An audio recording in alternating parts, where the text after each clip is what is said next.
어린 시절 무명에 가까웠지만 시간이 흘러 포텐이 터진다거나 말년에 접어들어 회춘하며 커리어 하이를 찍는다던가 흔히들 얘기하는 대기만성 노망주라 불리는 축구 선수들이 있습니다. 그럼 어떤 선수들이 있을지 바로 만나보시죠. 가장 먼저 몇 년만 젊었어도 N년자 제이미 바디입니다. 공장일을 병행하며 하브리그에서부터 치고 올라온 인간승리 축구선수의 대명사라 불리는 바디. 너무나도 유명한 그의 하브리그 시절은 대충 생략하고 대기만성의 아이콘이 되어버린 바디는 프리미어리그에서 무려 27살에 데뷔했는데요. 그리고 데뷔 시즌인 1-4-15 시즌에는 측면과 중앙을 오가며 뛰었는데 5라운드 맨유와의 경기에서 1골 3도움을 기록하며 전세계의 본인을 각인시켰죠. 그리고 역사적인 시즌인 15-16 시즌 적극적인 압박과 롱볼을 탑재한 빠른 역습 전술에서 스피드의 일가견이 있던 바디는 삼겹살의 소주 마냥 완벽한 궁합을 자랑했고 무려 36경기 24골 8도움을 기록, 심지어 11경기 연속 득점이라는 대기록을 달성하며 팀을 동화 같은 리그 우승에 크게 일조했죠. 이후 B클럽들의 레이더망에 걸리기도 했지만 많은 나이가 걸림돌.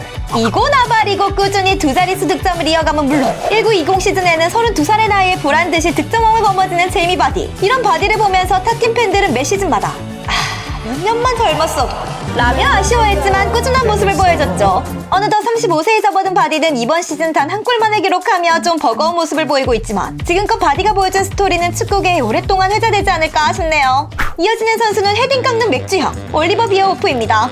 축구 역사의 뚝배기 장인으로 널리 알려진 비어호프도 쓰디쓴 독일 맥주 맛을 경험하고 30대가 돼서야 제대로 빛을 본 선수인데요. 어린 시절 유망주 소리를 들으며 호기롭게 분데스리가 프로 무대에 도전. 위어딩겐에서 18살이라는 어린 나이에 데뷔하게 됩니다. 젊은 패기와는 다르게 크게 두각을 드러내지 못하며 19경기 3골. 바로 다음 시즌에도 백업으로 활용되며 12경기에서 단 한 골을 기록했죠. 이후 함부르크, 메넨글라트바흐로 이적해 도약을 꿈꿨으나 두 시즌 동안 42경기에서 단 6골밖에 넣지 못하며 사실상 실패를 맛보게 되는 비어호프. 그렇게 실패한 유망주 딱지를 달고 오스트리아 잘츠부르크로 향하게 됩니다. 여기서 비어호프는 33경기 23골을 박으면서 스텝업에 성공했고 한 시즌 만에 다시 빅리그에 도전하게 되죠. 이번엔 이탈리아입니다. 하위권에서 놀던 아스콜리로 이적해 드디어 독일산 맥주의 힘을 보여주나 했지만 역시나 와인의 나라.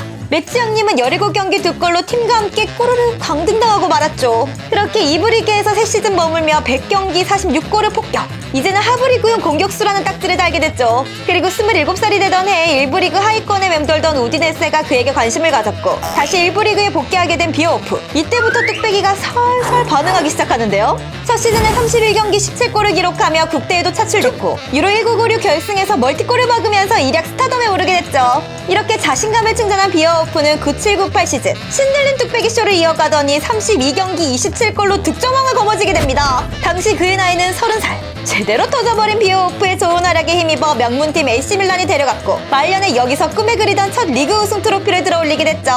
이번에 만나볼 선수는 자유계약의 왕 슈퍼모팅입니다. 독일 함부르크에서 프로로 데뷔해 샬케, 스토크, 파리 등을 거쳐 독일의 왕 미넨으로 돌아온 슈퍼모팅. 특이하게도 커리어 동안 9번의 이적을 거쳤는데 싹 다 자유계약으로 이적한 특이한 케이스의 선수인데요.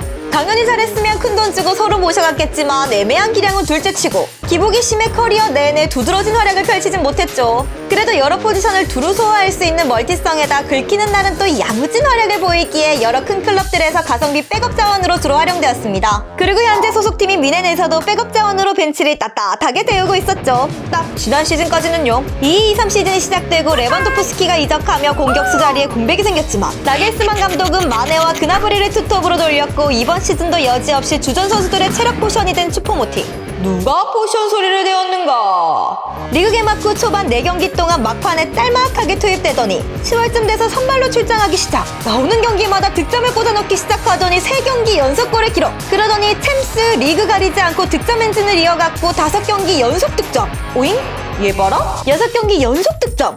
얼씨구 7경기 연속골까지 기록하며 게르트 밀러와 레비의 연속골 기록과 타이를 이루게 됐죠. 그리고 전반기를 돌아보니 어느새 16경기 11골 3도움을 기록하며 완전히 축신모팅으로 진화.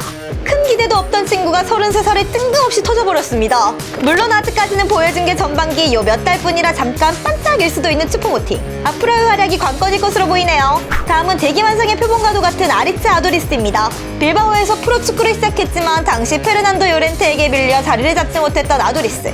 그렇게 팀을 떠나 마요르카, 발렌시아를 거치며 매년 두 자릿수 득점을 턱걸이로 넘겼고 무난한 공격수로 자리 잡아갔죠. 하지만 발렌시아에서도 솔다도에게 밀려 벤치에 앉는 시간이 많아졌고 친정팀인 빌바오로 돌아오게 됩니다. 당시 나이 31살. 그리고 예전 본인을 밀어냈던 요렌테와 다시 주전 경쟁이 벌어지게 됐죠. 매년 18골 정도씩 박아주며 여전히 건재한 모습의 요렌테. 반면 나이도 찼고 발렌시아에서 입지를 잃은 터라 많은 팬들은 당연히 아두리스가 백업 자원으로 활용될 것이라 생각했죠. 그러나 모두의 예상을 뒤엎고 당시 빌바오의 감독이었던 비엘사는 아두리스를 중용. 이에 아두리스는 순도 높은 득점포로 제대로 믿음에 보답했고 36경기 14골을 기록하며 커리어 하이를 경신. 이후 시즌이 거듭될수록 더욱 날카로운 득점력을 과시하며 16골, 18골, 1월 이후 시즌에는 34경기 20골로 처음으로 20골의 고지에 올라서게 됩니다. 거기에 더해 유로파리그에서는 11경기 10골로 대회 최고령 득점왕을 기록. 나이를 먹을수록 무르익는 모습으로 노망주라는 타이틀이 붙었는데요. 더 그럴 것이 당시 나이가 만 35세였으니까 말이죠. 이후에도 꾸준히 좋은 활약을 보였으나 30대 후반에 접어들면서 조금씩 득점력이 떨어지기 시작했고 결국 39살의 1920 시즌을 끝으로 은퇴하게 됩니다. 2010년대 5대 리그에서 가장 많은 득점을 기록한 스페인 선수라는 기록을 남기고 말이죠. 다음으로 알아볼 선수는 에밀리아노 마르티네스. 아스날 유스 출신으로 팀에 10년간 몸담았지만 주전 경쟁에서 번번이 밀리며 제대로 빛을 보지 못했는데요. 그리고 2020년 28살이 돼서야 팀을 떠나 아스톤빌라로 이적하게 됩니다. 여기서 주전 자리를 꿰찬 마르티네스는 마치 한풀이라도 하듯 연일 좋은 모습을 보여줬고 자연스럽게 아르헨티나 국대에서도 입지가 높아졌죠. 그리고 2021 코파 아메리카에서 맹활약하며 팀의 우승과 더불어 대회 골든글러브상을 거머쥐었고 곧 이어 2022 카타르 월드컵에서도 엄청난 존재감을 발휘하며 아르헨티나의 우승에 크게 기여했고 월드컵에서도 골든글러브상을 수상하게 됩니다. 이 모든 일이 30살, 그러니까 28살까지 백업으로 살던 마르티네스가 단 2년 만에 이룬 결과였죠. 아스날을 떠나기 전 약 37억 정도의 가치라고 평가받던 마르티네스는 현재 일자 기준 10배나 뛴 370억으로 평가받고 있으며 이는 전세계 골키퍼 중 11위, 또 30대 골키퍼 중에서는 쿠르투아, 알리송, 슈테겐을 이어 4위에 올라있을 정도로 말년에 제대로 꽃을 피웠죠. 다음은 월클 수비수 버질 반다이크입니다. 반다이크는 앞선 선수들과 같이 나이를 먹을수록 잘해졌다기보다는 사실 가진 실력에 비해 주목을 좀 덜 받은 쪽에 가까운 선수인데요. 크로닝건, 셀틱에서 뛸 때의 영상을 찾아봐도 우월한 피지컬과 지능적인 수비로 꾸준히 좋은 모습을 보여줬습니다. 이를 증명하듯 스코틀랜드 리그 베스트를 2시즌 연속으로 받을 정도로 그 능력을 인정받았죠. 물론 변방리그에서의 활약이기도 하고 월클이 된 지금에서야 하는 이야기라 결과론적인 이야기가 될 수도 있겠지만 놀랍게도 반다이크의 활약에 비해 이상할 정도로 다른 클럽들의 관심이 없었다고 합니다. 이는 당시 셀틱 감독이었던 닐 레넌이 밝히길 이 정도 실력 있는 선수가 단돈 25억의 매물로 나왔다는 게 정말 믿기지 않았어요. 분명히 무슨 하자가 있다고 생각했죠? 혹시 한쪽 눈이 안 보인다거나 심각한 문제를 안고 있냐고 묻기도 했어요. 아무 문제가 없다는 이야기를 듣자마자 깨달았습니다. 빅리그 스카우터 새끼들 일을 똑바로 안 하는구나. 그리고 반다이크를 구단 훈련장에서 처음 마주했을 때 그에게 얘기했죠. 그냥 즐겨! 어차피 넌 여기 있을 그릇이 아니야. 얼마 안가 여길 떠날 거야 라며 당시를 회상했는데 더 놀라운 건 셀틱에서의 활약에도 불구하고 빅클럽들의 오퍼가 거의 없었다고 합니다. 이에 대해 닐 레넌은 그때 반다이크를 놓친 스카우터랑 감독들은 죄다 모가지를 날려야 돼요. 키키키. 그러다 반다이크의 재능을 알아본 사우스햄튼이 그를 데려갔고 이적하자마자 리그 베스트급의 실력을 선보이는 반다이크. 그제서야 빅클럽들이 군침을 살살 흘리기 시작했고 결국 2시즌 만에 리버풀로 이적하면서 드디어 빅클럽에 입성하게 됩니다. 그때 반다이크의 나이는 26살. 리버풀에서도 미친 퍼포먼스를 보이더니 혼자서 팀을 한 단계 스텝업 시켰고 27살에 챔스 우승과 발롱도르 2위, 28살에 프리미어리그 우승, 30살에는 리그컵과 FA컵까지 우승하며 트로피 진열장을 가득 채웠습니다. 약간은 늦게 빛을 보며 어느새 31살에 접어든 반다이크. 앞으로도 좋은 모습을 유지할 수 있을까요? 이어서 만나볼 선수는 한국 팬들에게 오르샤라고 잘 알려져 있는 오르시치입니다. 크로아티아 자국리그에서 시작한 오르시치는 20살에 이탈리아로 넘어가 2부 리그에 있던 스페지아로 호기롭게 이적했지만 실패.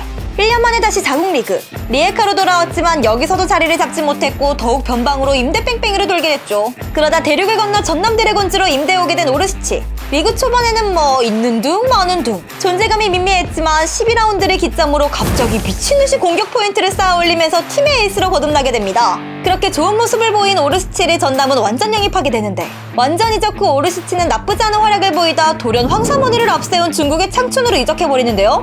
하지만 중국에서 그리 좋지 못한 성적을 보이고 반 시즌 만에 울산으로 이적하며 다시 한국으로 리턴. 울산에서는 총 70경기 21골 11도. 그리고 FA컵 우승을 거머쥐면서 재기에 성공했고 2018년 다국리그인 크로아티아의 강호 디나모 자그레브로 금유한양하게 됩니다. 그리고 예전과는 다르게 팀에 조금씩 녹아들면서 입지를 넓혀가더니 1920 시즌 완전히 팀의 주전 자리로 꿰차게 됐죠. 해당 시즌에는 28경기 13골 6도움으로 커리어 사상 첫 두 자릿수 득점에도 성공했고 또 본인의 챔스 첫 데뷔전에서 해트트릭을 박아버리는 등 일취월장하는 모습을 보여주는데요. 그리고 해당 시즌에는 크로아티아 국대까지 차출되며 행복 쌓기 직전. 돌고 돌아 26살이 돼서야 국대에 데뷔하며 드디어 빛을 보게 됩니다. 이후 소속팀에서도 꾸준히 두 자릿수 이상 득점을 기록하며 성장했고 2022년 30살이 돼서야 꿈에 그리던 월드컵에 차출됐고 비록 온전한 주전은 아니었지만 1골 2도움을 기록하며 팀의 월드컵 3위에 일조하게 됐죠. 얼마 전 오리시츠 본인이 밝히길 여전히 한국이 그립습니다. K리그는 제 인생을 바꿔준 최고의 선택이라고 생각해요. 지금의 저를 만들었고 또 저를 믿어준 한국을 영원히 잊지 못할 겁니다.